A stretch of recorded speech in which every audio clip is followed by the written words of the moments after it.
Welcome back to The Aggressive Life. Last week we started a conversation with my friend John Burke, and man, it's the first time we're going to go back to back just because what he had to say was so good. I want to dig in more. What were we talking about last week? We're talking about heaven. If you want to go back and read that or listen to that, you can do that. If you don't want to listen to it, you can pick it up right here. John is an expert on near-death experiences and has studied heaven and people who say they've had a glimpse of the edge of heaven more than anybody alive. At least that's what I think. And I got to tell you, I just got to admit here as we go into this, there was a time and day when I wouldn't have viewed this as an aggressive topic.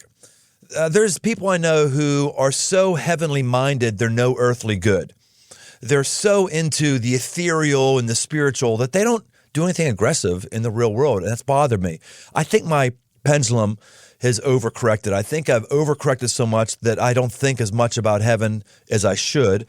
It's a big deal. You're going to be there for a long time, and it's awesome and amazing. And if you understand it properly, I think you and I are going to have better lives in the here and now. We're going to live aggressively to get to that place and have an amazing existence in that place. So I put out a APB of, hey, what questions do you have? What questions do you have? And we got a bunch of them here, and I got John back. Big John Burke, how you doing back at The Aggressive Life? Good, man. John, are you ready for our listeners' questions on heaven? And are you ready for me chipping in if I want to from time to time? Yeah, you want to do a little like, what the heck are we talking about this for people who didn't catch last one? Yeah, we'll give you a recap on why we're talking about this. Good. Yeah. So last week we talked about how I've studied over 1,000 near-death experiences. I accidentally came upon this when my dad was dying. I was an agnostic, and I read the first research on it. And I was an engineer, it made me realize, oh my gosh, this is evidence that there really is a God, first of all, and life after death. I later came to Christ. And so for the last about 30 years, I've been studying them. I'm not the only one, though. And in Imagine Heaven, I write about skeptical doctors in the afterlife and how many skeptical cardiologists, oncologists came to believe there really is life after death because of what their patients, when they would resuscitate them, would tell them over and over again. And like we talked about last week, things that could be checked out. So things that were happening during the resuscitation, they couldn't have otherwise seen unless, in fact, they truly were a soul out of their body observing what was happening in the room. And then we talked about the commonalities of what these people report all around the world. And in Imagine Heaven, I'm showing how this is exactly what God's been revealing for thousands of years in the Bible. That's good stuff. So as we talk about these questions, John, I'm sure these are going to be answered partially based on your research, partially based on your understanding of Scripture, correct? Yep. All right. So are you ready? Are you ready? Here we go. This is, I don't know, probably no surprise here, but this might have been the most asked question here, wasn't it? This was definitely the most asked question. Okay, Yep. that says something about us, but here it is. Will my pets be in heaven? This by far is asked most. I know. Will my pets be in heaven? Yeah, isn't that interesting? That is the most asked question. And yeah, I actually write about that in Imagine Heaven near the end. But yes. And for instance, in my research on this new book. Wow, you answered that strong. Okay, go ahead. Yeah.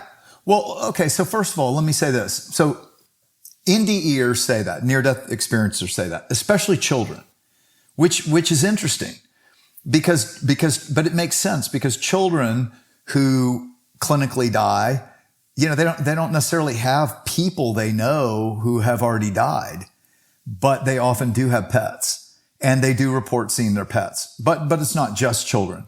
Well, let me back up and I'll tell you about Karina, who I just interviewed. So in the Bible, you know, this shouldn't shock us.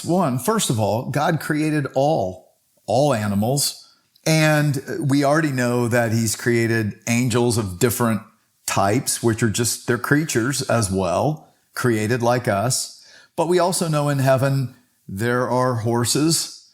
Jesus is riding on one. There are lions. There are lambs. The Bible talks about all of that, right?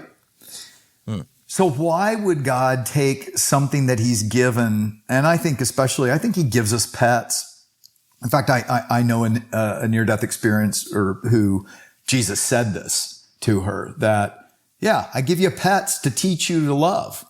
It's another way to teach you about unconditional love. And so, especially for kids, why would he take that away from us? And that is, in fact, what people say. So I just interviewed this woman, Karina, who is from Colombia. And, man, she had a rough life, and had done a lot of horrible things and really was scared of dying. And as she was dying, she initially was having a hellish experience, or it felt like that, dropping in outer darkness. She starts praying the Our Father, which she learned growing up Catholic, but then out of her heart, just saying, Jesus, save me. And she is turned and brought up into this light of God, and she knew it was him, and he was speaking to her, and others were welcoming her in, saying, come, welcome, come. And she felt this unbelievable amount of love, and like, this is just incredible acceptance. But she also didn't feel worthy, which was very interesting. Sometimes a commonality. She didn't feel worthy. Like, she felt like, no, I deserve that. And God was saying to her, no, you are worthy. And she had this resistance in her. And he said, look. And she was kind of resistant. And he said, look. And she turns to her right. And there is Max, her dog, who had just died right before she had this heart failure. And so seeing her dog was like, then she relaxed and she went in and experienced many more things. But anyway, yes. So you do.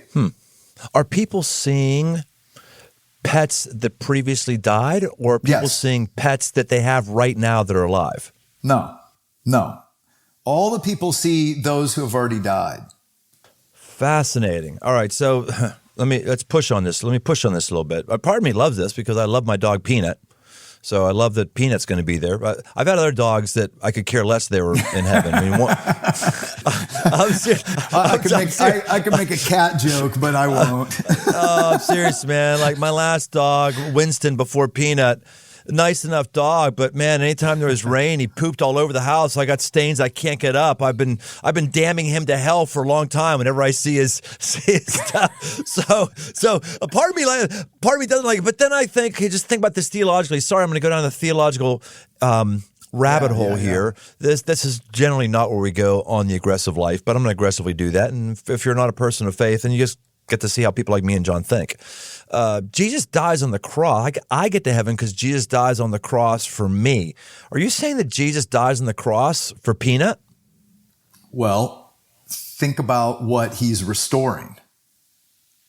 All things, right? Isn't that what it says? Yeah. I'm making everything new. That's what he says in Revelation 21. Behold, I'm making everything new. So everything has been tainted. I mean, in Romans chapter 8, Paul says the whole creation is groaning like in the pain of childbirth, waiting to be delivered when the children of God are revealed, right? So what that means is that everything, like we talked about, I believe all that we experience here, all the good things we experience here are a marred version of God's creation. This is all broken and messed up. And what we're going to experience there is all the great things we love here times 1,000, according to those who have gotten a peek. Great. I'm going to come back to what you just said right there in a little bit, but let's go keep taking off some of these questions. I think you already answered this one. People have asked, do we recognize other people in heaven? Oh yeah, absolutely. I mean, you recognize them. Now, here's an interesting thing is that I think people can present themselves differently. They will see their loved ones, but like a grandmother will look more like 27 or 29, not like when she was 90 and died. But sometimes they present themselves as they were when they died, and yet the person also realizes, but they're full of life. They're not like old and dead. So my theory is that we can actually present ourselves different ways, but that it seems to be that everybody looks about like they're 29. Well, you just ticked off the next question. That's good, John. How about this one? Will I still be married in heaven? I have my other relationships, kids, family, friends. Will I even care if I'm in the presence of God? Yeah, this is a tricky one. A lot of people have, Jesus said something to the Pharisees when they tried to trap him, when they tried to trick him. And they gave him hey, this woman marries, and then her husband dies, and she marries again, and that one dies, and then another one, and another one. And so who's she going to be married to in heaven? And Jesus says, you don't understand God or the scriptures, and the power of God or the scriptures. And he says they won't marry, they will be like the angels. Okay, which people have thought, well, we won't be married in heaven. Like we won't have those close, intimate marital relationships in heaven. I actually don't think that's true.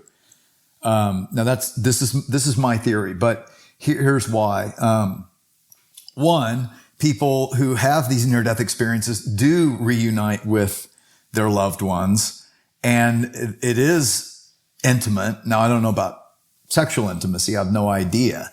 But it is just as intimate. In fact, it's more intimate. Like hugs are more oneness than you've ever imagined. Our connection with God and with each other is a oneness and an intimacy and even an ecstasy. People use those kinds of words like you've never experienced on earth. So it's not less, it's more, which of course, that then brings people to the question of, well, what if I've been married multiple times? And what if, all my exes live in Texas and I don't want to move there. So I don't want to be in heaven with them, right? Right. You know?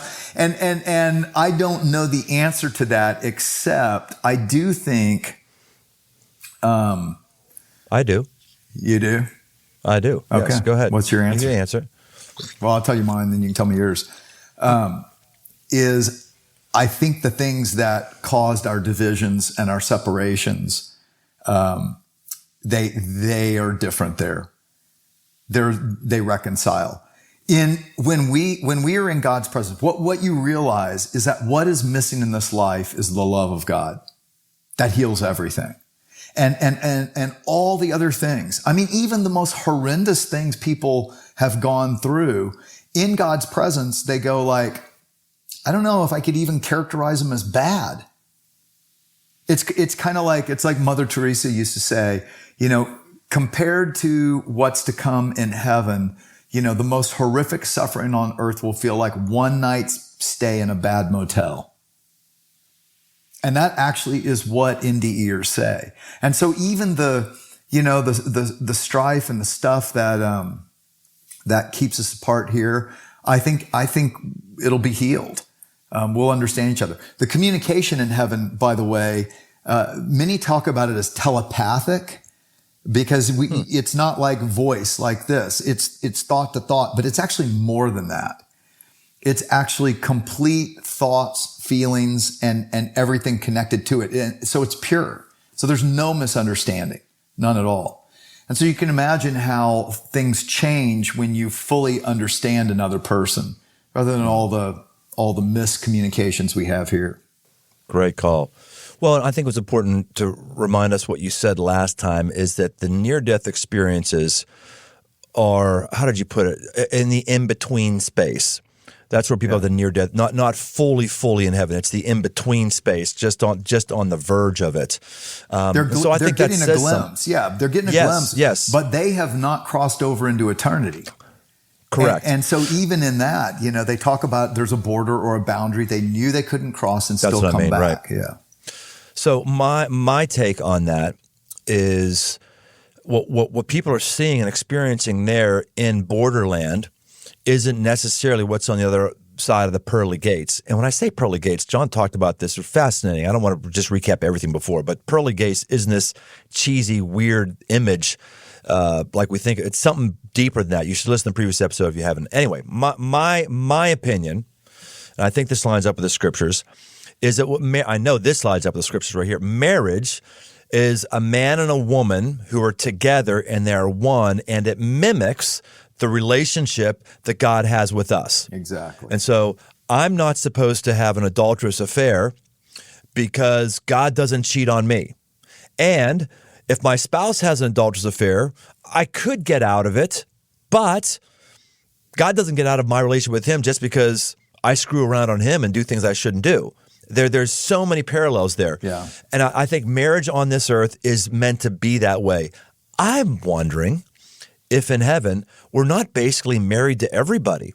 This marriage is a thing for here on this earth because we just can't be that with everybody, but we all should be able to be that way with somebody. So I'm wondering if on the other side of the pearly gates, you might have had 3 marriages and maybe everybody got to heaven and you're all completely one, just like you're one with me, even though I've never met you.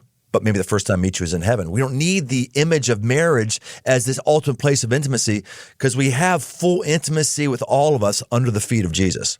Well, and I agree with you. I agree with you with a couple of caveats. So one, when people hear that, they think, because I know my wife always felt this way. She was like, yeah, but I'm just not that excited about it. I'm like, what do you mean you're not that excited? I mean, and then she got to know more and more of these people. It really changed her mind. But her whole thing was, well, we're not going to be as close because we're going to be equally close with everybody. And that's not true. Our histories on earth, our families, God put us in our families, and our histories and the people he's put us around are important to us for a reason. That doesn't change. But I do think all of our relationships go deeper in our relationship with God. And if you think about it, so this might weird you out a little bit, but this is what I'm writing about in Imagine God, this book I'm working on, because of how many people talked about the intimacy they felt with God, and they were using words like, he was in me and I was in him, and it was like ecstasy. And I pushed some of them, men and women. I was like, well, what do you mean? Like, compare it to something on earth. They're like, there's nothing you can compare it to. Nothing. Like, not the highest high of drugs, not the most sexual thrilling thing. Nothing compares. So it was beyond orgasmic. Beyond. In the Bible is a love story from the beginning to the end. It's God's love for each one of us who he intimately knows. And he uses every relational metaphor for the way he feels about you. Father to a child, friend to a friend, brother. Jesus is like a brother, lover. And yes. The whole story ends with a wedding. So there is marriage in heaven. We together are somehow married to God. Think about the wedding feast of the Lamb of God, who's Jesus. Now, that sounds weird and bizarre, but here's again, like we were talking about last week, I think everything we experience on this earth is like, it's just like a little taste before the feast of heaven. And all of it, everything you taste that you love, it's like, it's just a little taste, but there's a whole feast coming. Well, Kathy, your wife, she said, I don't know that I would like that. Well, she wouldn't, when she was talking about intimacy with others, well, she wouldn't like that with her current relational, emotional capacities. Right. She wouldn't like that because she couldn't keep up with that. But you're going to have capacities beyond that.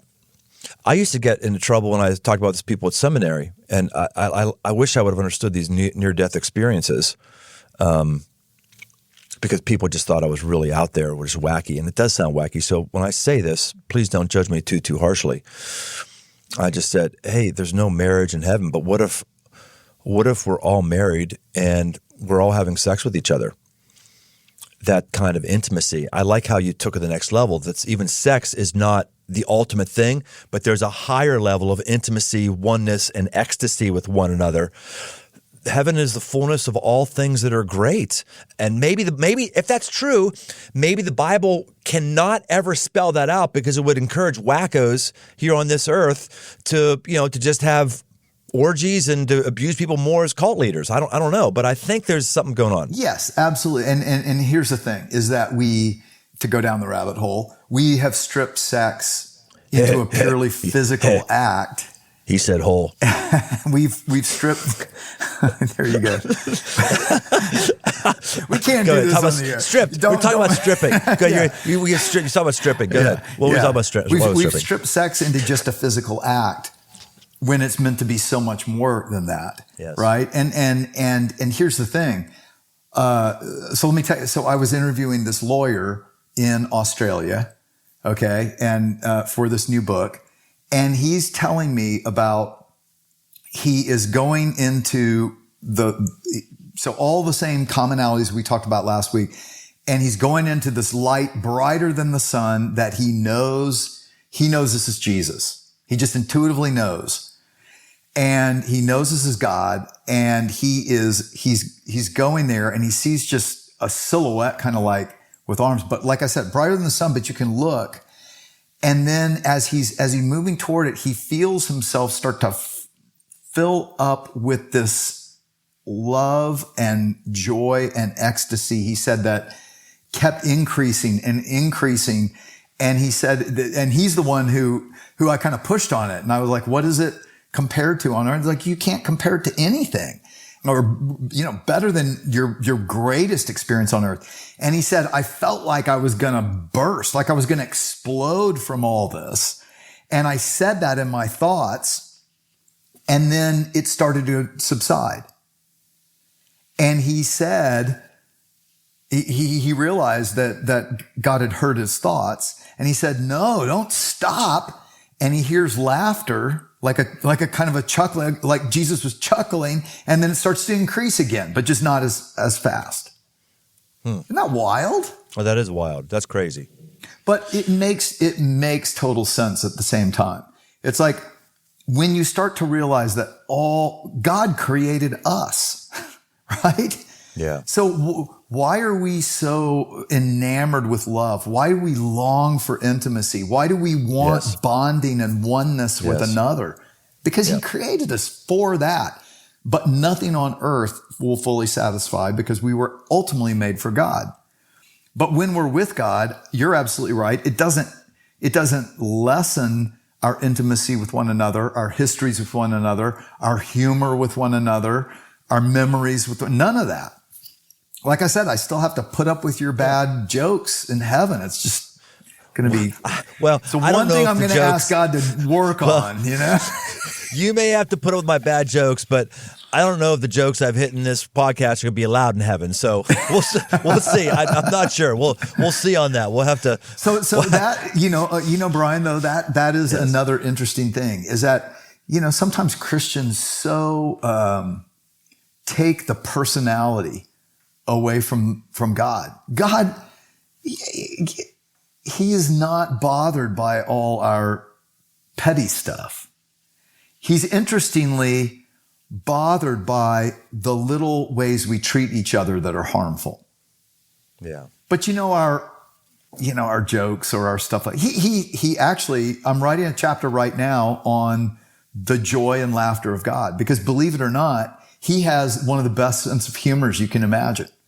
And that's what people say in his presence. I've never laughed so hard. Oh, is that right? That comes in the NDEs. A ton. And that's the last, that's going to be the last chapter in my new book.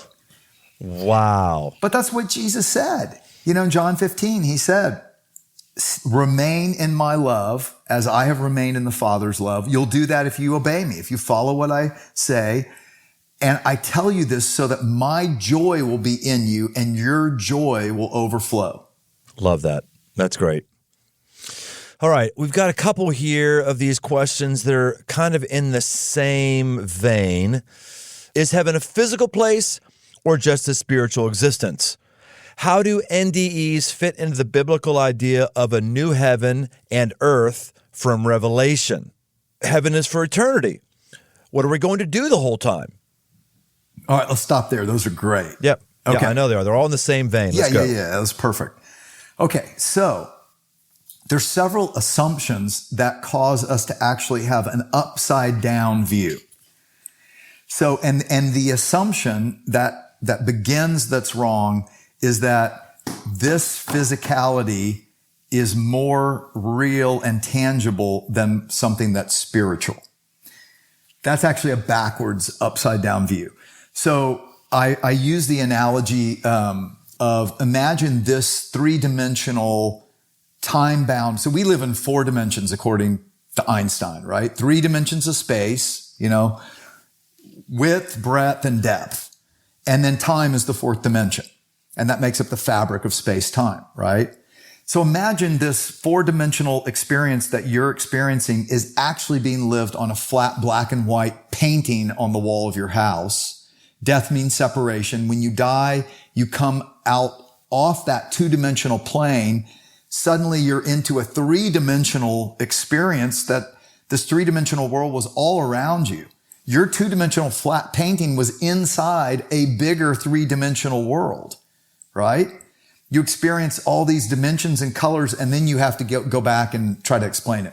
That's what NDEers are doing. Now, what that means is the 2-dimensional flat painting is less real than the bigger experience that it's contained within. And that's true of heaven. Heaven is all around us, beyond us, because we are limited by our 3 dimensions of space. By the way, this is scientific. Einstein's theory of relativity and quantum mechanics are 2 mathematical models of reality on the macro and the micro. And they both work perfectly, but they don't work together. And it's bothered scientists since Einstein's day. And they've been looking for what's called a unified field theory. Well, these two scientists, Kaluza and Kalam, came up with this model that if there are 5 dimensions, if there are dimensions beyond our 4 dimensions of space time, it actually brings those 2 together and makes sense. So they basically have proven there are dimensions that we can't see. So if science is accepting that, they seem like contradictions, but they're paradoxes. They're paradoxes. When someone dies clinically and they experience a taste of heaven and of the life to come, they come back and they say, it was more real than this life ever was. And that is consistent across the boards. No doubt about it. And we don't have just 5 senses there. We have more like 50 senses and blended senses, which is weird. You can hear what you see and taste what you hear. So it's an experience way more rounded out than anything we've ever had. And they say way more concrete. Now, the Bible tells us, Jesus teaches, and NDEers confirm, and I talk about it in Imagine Heaven, that you're busy in heaven. There is paradise, and then there's the city of God. And there are probably other cities as well. Okay. In fact, I'm pretty sure there are. And paradise is like, it's not unlike earth. It looks very much like earth. Mountains and trees and valleys and plants and flowers but beauty like we have times 1,000 is what they say. So it is everything concrete that we have.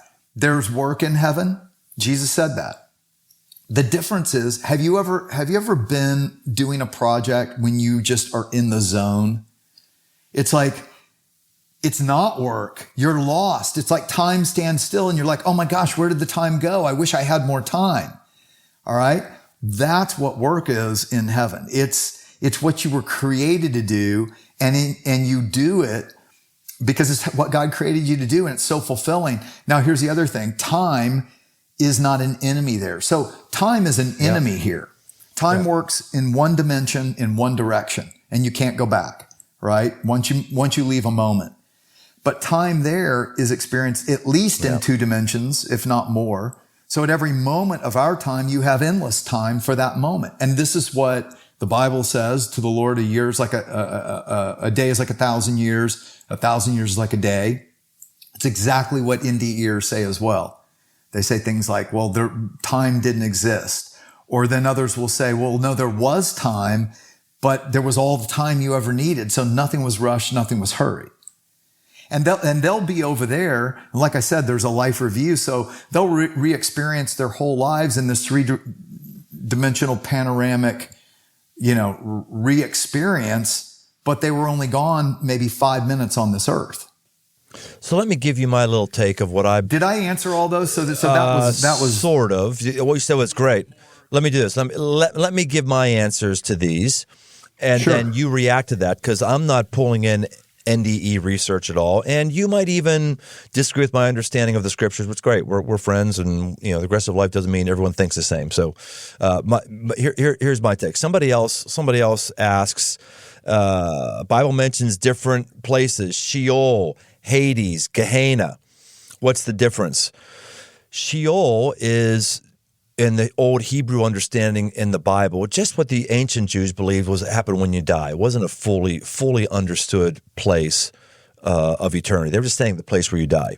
Hades, I believe, is the spiritual place of torment where you go. Gehenna is a physical place. Jesus would look out at Gehenna. It was what we know as hell, and it was the endless dumping ground of where there was fires that were burning in a valley right outside Jerusalem, where I've been. That valley is still there. It would just go up on and on and on and on and on and on and on.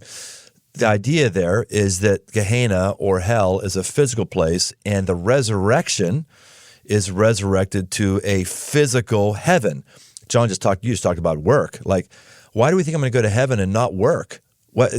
We were working on the earth before any sin happened. Adam and Eve were planted here on the earth. We say, this earth is not our home. I'm like, it is our home. God created it for us. And what, he just abandons it? No, it is our home. We think that the physical is not good. It's Platonic philosophy. The physical is evil. Physical is dirty. That's why the ancient Catholics, many still today, Catholic Protestants, they dismiss our flesh. We beat our flesh because physical matter is bad. We need to get the higher level of the spiritual. That's Plato's thought, not the Bible's thought. So, what's all this mean? It means that when Jesus goes and he resurrects, he comes back from the dead, he's modeling for us what's going to happen for all of us.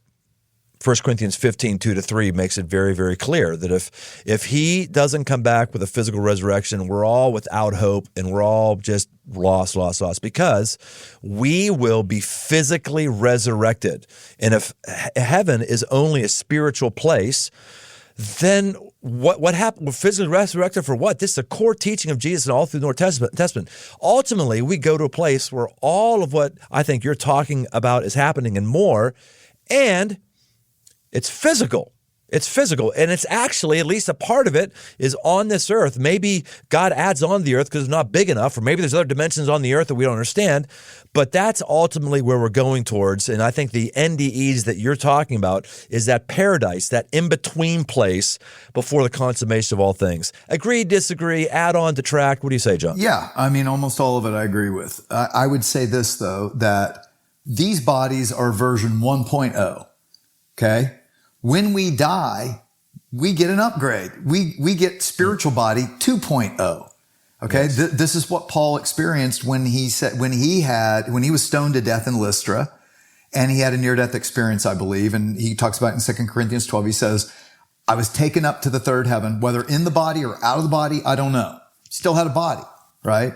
And he talks about that our bodies are buried in weakness. They're raised in dunamos, in power, in strength. They're raised a natural body. They're buried a natural body. They're raised a spiritual body. But what I'm talking about, you're right, is actually what theologians call the intermediate heaven. Okay. So it's intermediate in the sense that that doesn't mean it's less real. Right. That's an important thing. Or less awesome. Or less awesome. It's more real in the way you're thinking about real. It's more fun. It's more, goodness and things that you enjoy, play, enjoyment, all that. But it is not yet what is ultimately going to happen, which is the renewal of all creation. So like that guy asked or woman asked, in Revelation 21, it says he's making all things new, and he's making a new heaven and earth. And Jesus is the 3.0 version of the body, reconstituted, and Earth's body joined with this intermediate spiritual body. And that's ultimately where we're going to be. And Brian's right. Right now, there's a separation between Earth, our finite existence on Earth, and our heavenly existence. So there's not a crossing in between. But then it's going to be one. Now, what does that mean? I don't know. Because like Brian said, it's going to have to be remade to fit everyone from all history. So I don't think it means it's just going to be, like necessarily we picture it right now. But I don't know. I don't know. But it does say heaven and earth are going to be one, meaning there's not going to be this separation. Look, we're in a temporary testing. We experience in heaven, there is nothing evil, nothing. Earth, we are temporarily in the knowledge of both good. So God hasn't completely removed himself. He's still here and his good gifts are here. His spirit is still guiding, and laws keep us from just going all out evil. But there is also evil. And we experience it. And we experience when it starts to run away, right? When this life is over, they separate. And so like Brian said, so Gehenna was a term that I think Jesus used to make it very clear. It's the eternal trash dump of the of existence. It's like if you reject God, there's only one place that God stays out. He created hell, he said, not for humans, not for people. He created it for fallen angels. They're eternal creatures. And he gave them what they wanted. So when some of them rebelled against God and said, we don't want you. We don't want your leadership. I want to rule. Well, there's only one, there was no place where he didn't rule. He created a place where he would say, okay, you can have your way. And so that is the place where egos and wills fight to either dominate or be dominated. So, and when someone doesn't go to heaven, it sounds simplistic, but it's not because they chose it. It's because, when someone doesn't want to go to heaven, it's not like God chooses you can't go to heaven. It's you chose that you don't want God. You chose that you want yourself. That's what you chose in your whole life. So God's just saying, okay, you can have what you want forever. And who's to say that somebody who doesn't want God here would want God in heaven? We certainly would rather have pearly gates than flames, but I gotta make you stop saying pearly gates, because it even makes me think, oh gosh, I don't want to go there. I'm quoting you and what you said. That's why I said you have to listen to the previous episode to get this. Seriously, no, it sounds cheesy. It's not. Think more about the most beautiful place on earth you've ever imagined. And that's more like what you ought to picture. But let me say this, yes, and indie ears say this as well. They realize that God does not send anybody. They chose this. And it's one of the most grievous things. Like, I deserve this because that is what I wanted. Now, some, in this in-between place, they still have a free will, and some come to their senses, and they cry out for God to save them. And in his mercy, he does. And that's the thing. That's exactly, what we've given our lives to, is helping people know, God is so loving and so forgiving and so merciful.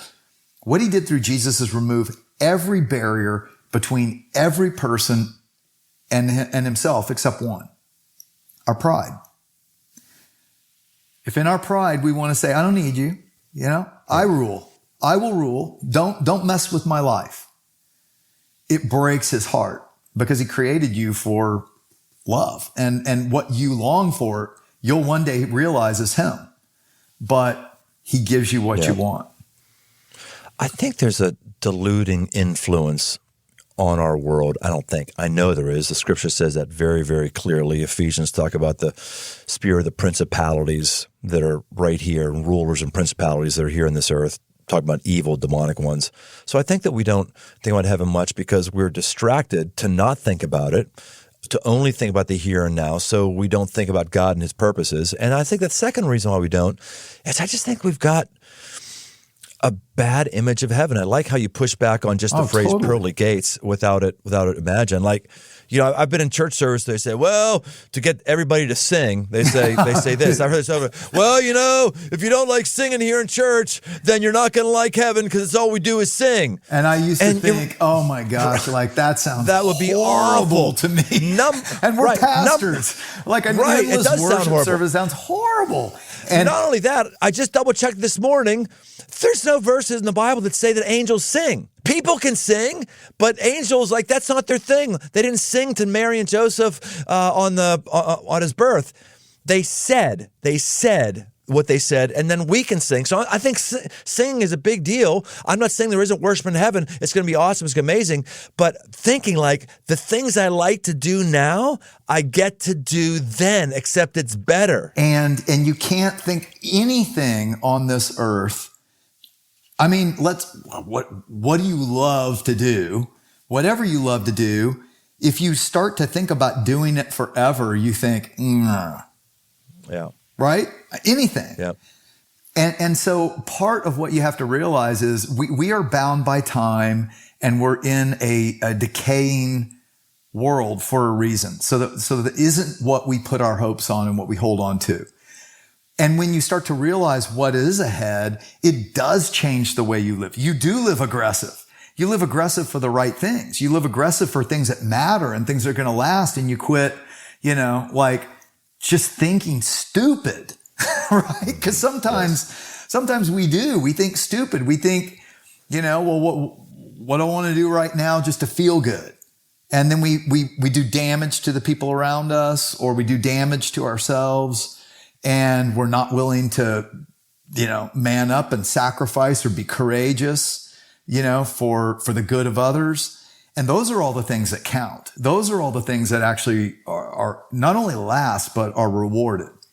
That's good. Let's get a few more questions here, John.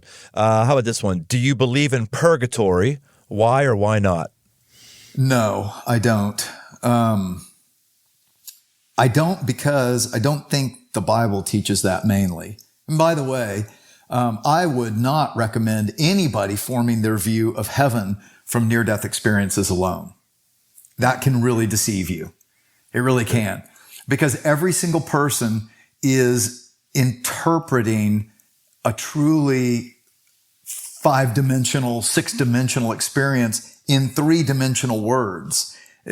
And so they're grasping. I've interviewed enough of these people that they're trying to come up with words that make sense, but many times they're just like, I don't know how to explain it. Well, especially when these people are talking about light, and the Bible says that Satan is an angel of light. So there's got to be some people who think that they're getting close to God, but no, they're getting close to an angel of light. There's got to be some there. Well, he can disguise himself as an angel of light. Yeah. Yes, yeah. Right. Yeah, and anyway, and that's why, I do think you've got to judge these experiences by what the scripture says. But I got off. What was the original question? Why don't you? Oh, purgatory. Yeah. Well, so biblically, I don't think that's in the Bible. I'll be honest, there have been hellish experiences. I mean, I've interviewed Hindus who describe the hell of the Bible and the throne of God and the 12 gates of the city and a narrow gate right by Jesus. And he comes back and comes to faith in Jesus. So I've had him explain all of that. I have not had people, see or experience purgatory per se. Now, I will say this. There have been some where they weren't initially in either a clearly hellish place or a clearly heavenly place. It was like a void. So some indie ears do talk about that. And I recently talked to someone who actually gave me a little bit of a clue, maybe, of what it is, because Jesus is there with him and says, you haven't died yet. You can choose to go on with us to heaven, but you're not there yet. We came out to meet you. So what's that? I don't know. Here's the thing I like to think about. We think our world is big, right? Well, the world to come is vast, way beyond our world. So what people are experiencing, even in these NDEs, I look at it more like if you took 10 people and plopped them down in different places all over the United States, or say 10 aliens, and they landed in 10 different places around the United States, and they all came up after, a day, and they shared, well, what's Earth like? Right? That's great. I mean, one would say, well, it's a dark tunnel that leads to a light because they started in a subway in New York City. The others say, no, I was in New York City. And it's this beautiful garden paradise because they were in, the park in downtown. And someone else would say, no, Earth's a desert because they landed in Utah. No, Earth is beautiful mountains. So anyway, you get the point. That's awesome. I do. Okay, we just got a couple more. You're doing great here, John. I'm so thankful we're doing this. I'm learning a lot, and I love how you're not saying people's personal NDE experience is the ultimate source of truth. I love how you're saying, hey, it's something we can interpret through the scriptures, and we just don't know everything. But man, it's fascinating. This is great. Thank you. Well, and what I was trying to do in Imagine Heaven is show the commonality. So there are a lot of outliers that I just kind of like, well, I don't know. But the commonalities and how they align with scriptures are amazing. I think if anything, it should point you to the validation of Jesus and what God's been revealing in the scriptures, and start there, Yep. All right. How about this? Did you talk with any NDEers who had committed suicide? One question is, do people who commit suicide automatically go to hell? I have multiple ones. And so let me say first, no, but then let me make a caveat. Remember, no, you don't automatically go to hell if you commit suicide. Well, but remember, whatever these people are tasting, they're on their way somewhere, but they have not crossed over. They came back. Okay. And again, it's a very important interpretive key, or you get it really wrong. Because there are some people who were Christians and God gave them both a taste of heaven and a taste of hell. And they were like, why are you making me see this? And then they realized that he wanted them to see the reality of both, because when they came back, they had a mission to tell people of the reality of both. So just because you experience something in an NDE does not mean that's your eternal destiny, right?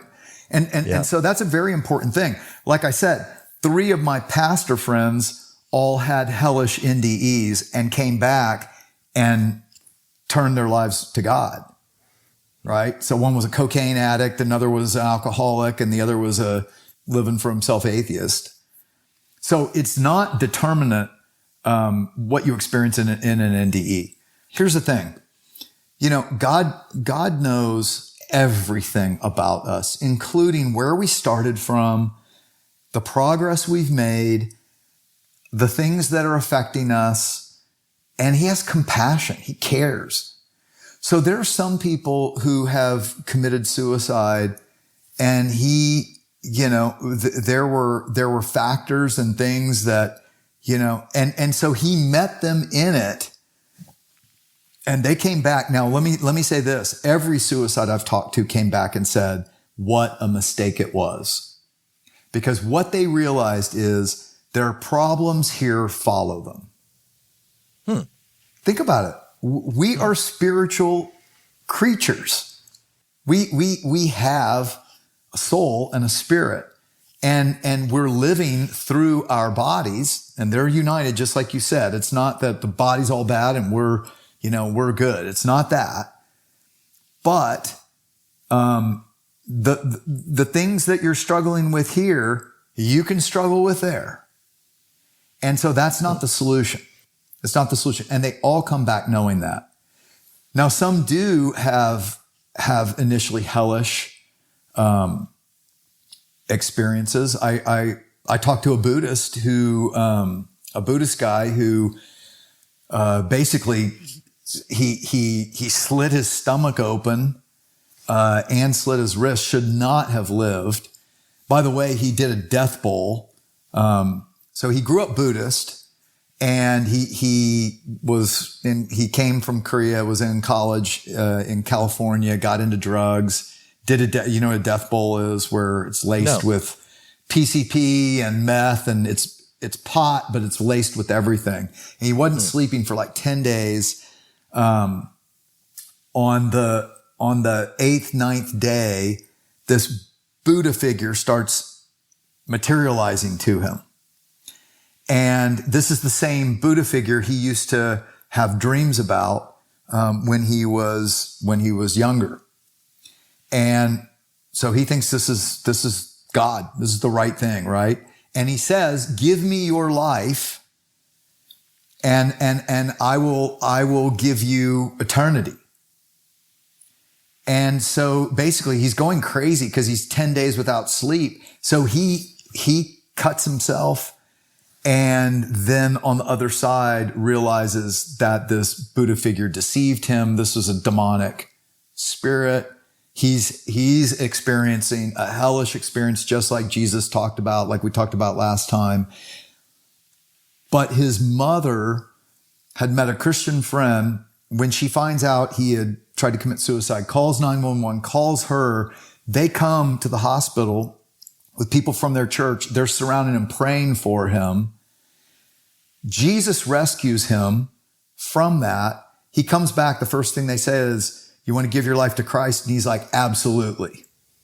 And he's a pastor today.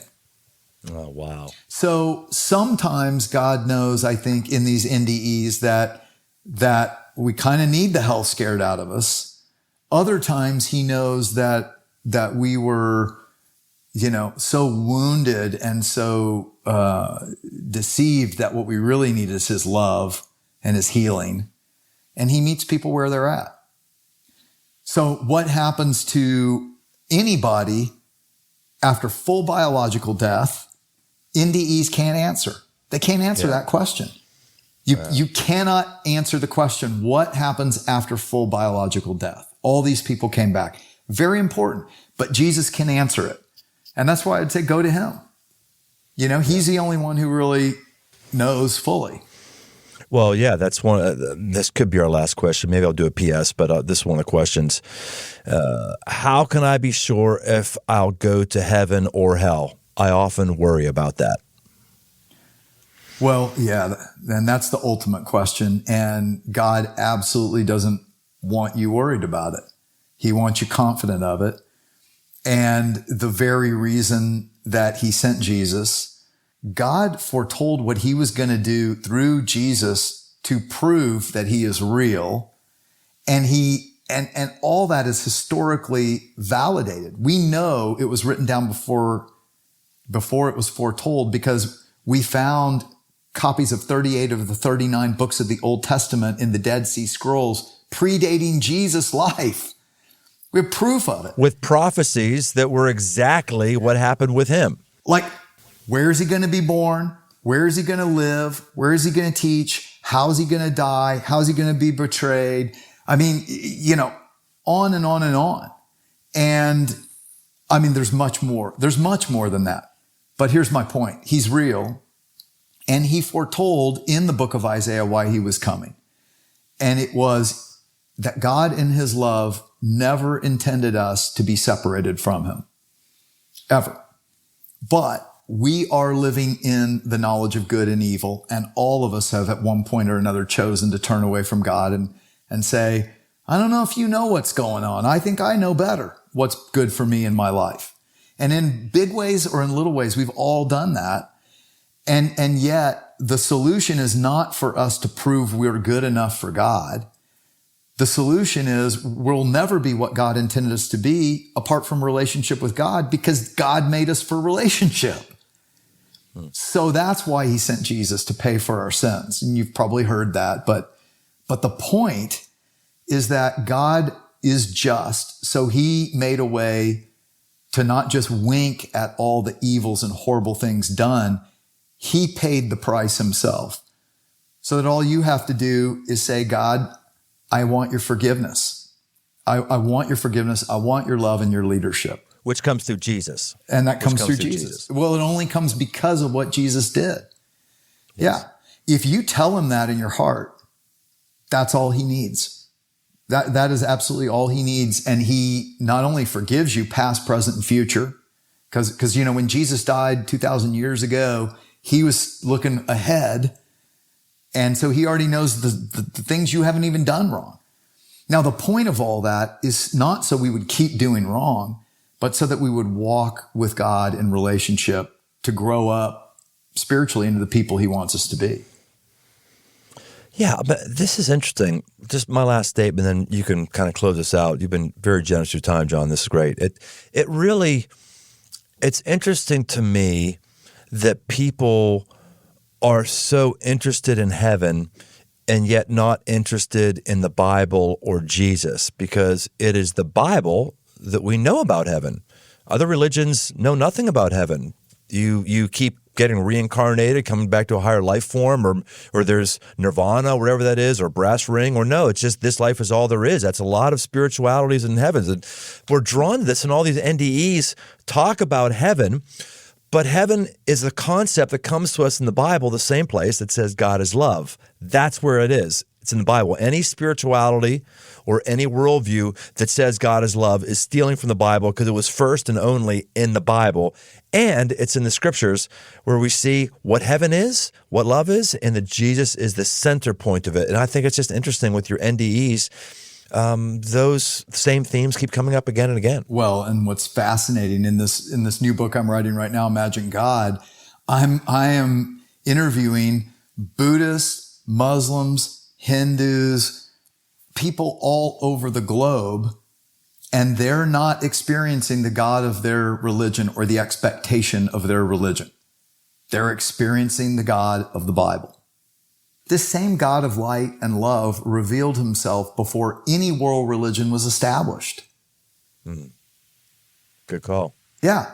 And so we get all, well, which religion is the right religion? It's the wrong question. It's the wrong question. Is there a God? Has he revealed himself? And is he still? And the answer is absolutely.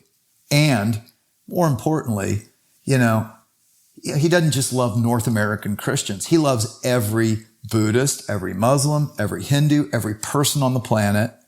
And, he's with them, and he's made a way for us to turn our hearts back to God and be forgiven. And he wants everyone to know what he's done through Jesus so that we can have confidence and so that we'll know how to walk with God in that love. John, is there any questions that we didn't ask you or that people haven't sent into us? Any questions you're going, oh man, someone should be asking this question? Gosh, I mean, there are tons, but I'm just basically giving like a softball for you to say whatever. Any final thing you want to say or talk to that we haven't spoken to? Well, this time we didn't talk about the life review. The life review is a commonality of NDEs, and people often ask me, well, is that judgment? And what's judgment? And why do NDEers in the presence of God, seeing their good and their bad, say, God wasn't judging me. He was loving me. I was judging myself. And doesn't that prove that there is no judgment? So those are questions I often get. Interesting. And again, it's a misunderstanding of the Bible, but it's all right there. So first of all, Jesus, this life review is not the judgment when you talk about that, like in the book of Revelation.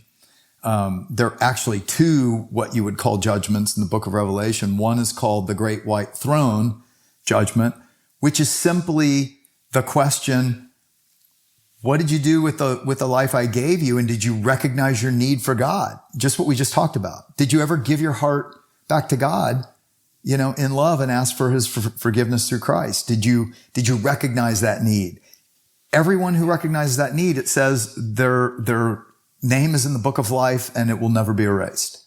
They are God's children. They're with him forever. The second judgment is called the Bema Seat. And it's actually more like a reward ceremony.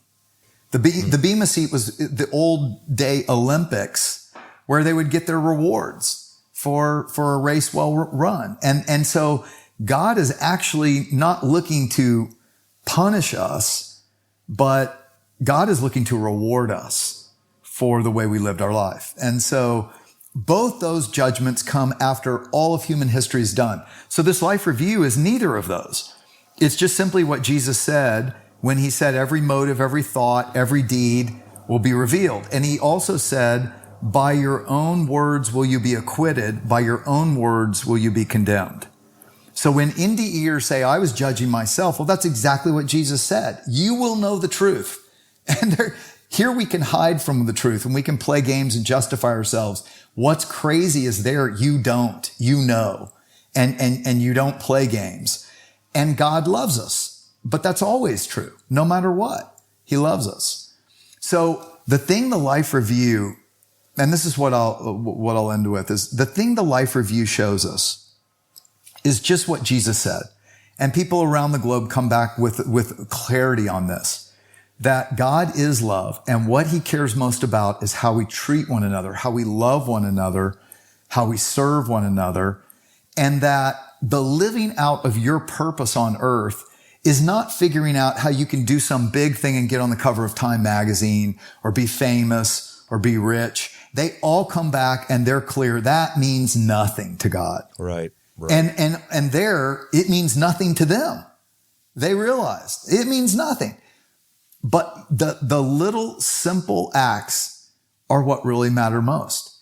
And in fact, I don't remember if we talked about this last week, but do you know Steve Sjogren? Of course I do. Yes. So he was an NDE that I write about in Imagine Heaven. Did you know that? Oh, I didn't know that. Yeah, I didn't know that. And in God's presence. So here's a guy who's built a church like Brian has, like I have, this, great church, reaching lots of people, doing tons of good. Okay. This was a aha for me. And in God's presence, Steve said, he's watching himself being operated on. He's in the operating room. The Lord is there with him. He's feeling all those same things of incredible love and acceptance and, just like never wants to leave his presence. He said, but at the same time, the Lord was kind of taking me to the woodshed. He said, he asked me a question. He said, Steve, what are the names of your children's best friends? And Steve said, they'd been over to the house all the time. I was nice to them. But I didn't even know their names because I was so busy doing the important things for God. Yeah. And what the Lord was saying is, no, if you miss the people that I put around you in your life, you're missing the point of your existence. So you can use your gifts to do a lot of big things to serve people. That's good. That's not bad. Yeah. That's part of our purpose.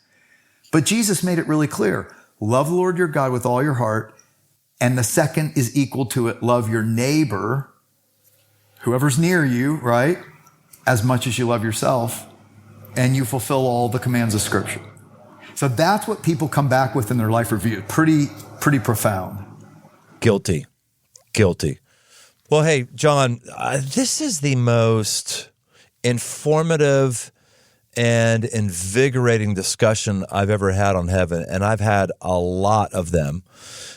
And it is the most informative and invigorating because you're just a good dude who's done more research than anybody I know and is just as rooted as anybody I know. So, man, thank you so much for building into us the way you have. It's been amazing. And I think the final thought for us as people in the aggressive life is, John talked about the Bema seat, that place where there are unique rewards. I think one of the reasons why we're as passive as we are is we're afraid of losing. I think one of the reasons why we don't do more aggressive and bold things is because we don't have a big enough of a vision.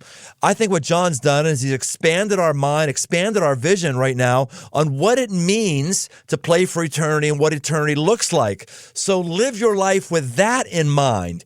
Don't live not to lose. Don't live to be the one who has the most toys because they win. No, live your life for the one who's made you and cares about you and loves you and has a future for you. And that future, I think, is going to be greater and more vast and hopefully more rewards for you than you can possibly imagine. John, where can we find you? I think we talked about this last time. Just again, Imagine Heaven is your book. You got a new one coming up. Any other place you want to point us to? ImagineHeaven.net has other resources. You can also go to whatsafterlife.com, and you can see some of the short videos of some of these people as well. Great stuff, my friend. All right. Hey, we'll see you next time on The Aggressive Life. Hey, thanks for listening. For all things aggressive living, why don't you head over to briantome.com. Find my new book, Move, a guide to get up and go forward, as well as articles and much, much more. And no matter where you listen to podcasts, why don't you take a second and leave us a rating, leave us a review. It really, really helps us drive new listeners to the show. We want to help as many people as possible, just like we may have helped you. We want to help others. So why don't you help us out? And if you want to connect, find me on Instagram at Brian Tome.